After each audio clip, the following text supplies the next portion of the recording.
Dear friends, دیکھنا یہ ہے کہ مذہبی رہنماؤں کی یا آیت اللہ کی قیادت میں چلنے والا ایران کیا وہ نئی رنگ و روپ میں سامنے آنے والا ہے امریکہ کے ساتھ تصادم کی شکل میں؟ یہ تو ایک خوش فہمی ہوگی کہ ایران اتنا تبدیل ہو جائے گا کہ وہ پاور جمہوری اداروں کو، صدر کو یا پارلیمنٹ کو چلی جائے۔ یہ تو امام خامنہ ای صاحب ہی کر سکتے تھے، جو انہوں نے نہیں کیا، اور انہوں نے پاور اپنے اور اپنے گارڈین کونسل اور نیچے پاسداران انقلاب کے ساتھ رکھی۔ پریزیڈنٹ، پارلیمنٹ، کابینہ، فوج جو ان کی ہے، اس کی طرف انہوں نے نہیں دیکھا۔ اس کی ریزن تو ایرانین خود جانتے ہوں گے۔ لیکن اب جو پکچر سامنے آ رہی ہے کہ مذہبی رہنماؤں کو امریکہ نشانہ بنا رہا ہے، پاسداران انقلاب کو نشانہ بنا رہا ہے، اور کوشش یہ کر رہا ہے کہ کوئی ایسا آدمی امام خامنہ ای کی جگہ نہ لے۔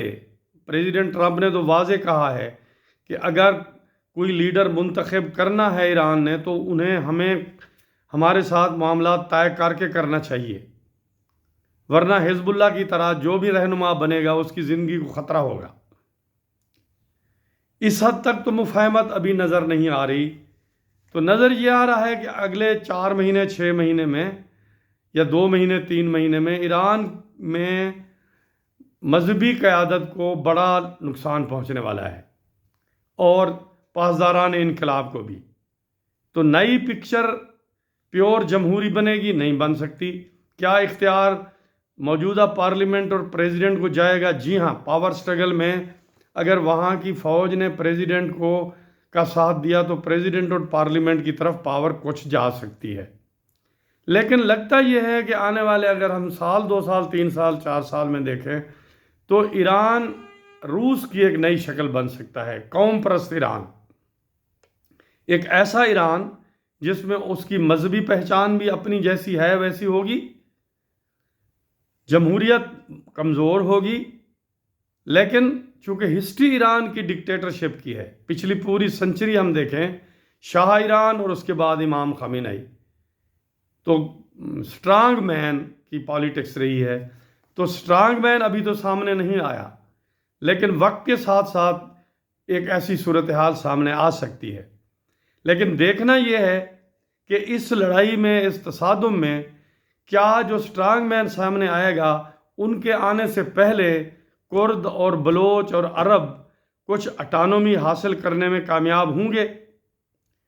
اگر لڑائی جو ہے لمبی ہوتی ہے اور امریکہ کو بہت زیادہ مداخلت گراؤنڈ فورسز ایک حد تک لانا پڑتی ہیں، پھر تو فریکچرڈ ایران بنے گا، جس میں بلوچوں کو بھی اٹانومی مل جائے گی، کردوں کو بھی اور عربوں کو بھی، اور باقی سینٹرل جو ایران ہے وہ یونائٹڈ شہر رہے، اور ایک انٹرنل سٹرگل شروع ہوگی پاور کی۔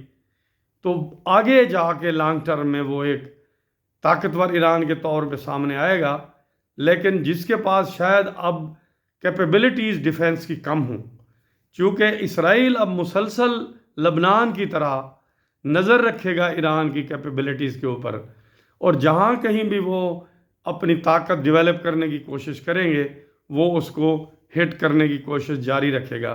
تو ایران جو ہے ایک لمبی جدوجہد میں جا رہا ہے۔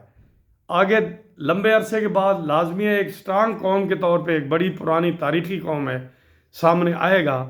لیکن ہم دیکھ یہ رہے ہیں کہ مذہبی رہنماؤں کی قیادت والا ایران وہ اب مشکلات میں گھر چکا ہے، اور پاور فل بن کے واپس ان کے آنے کا امکان تقریباً نہ ہونے کے برابر ہے۔ Thank you very much.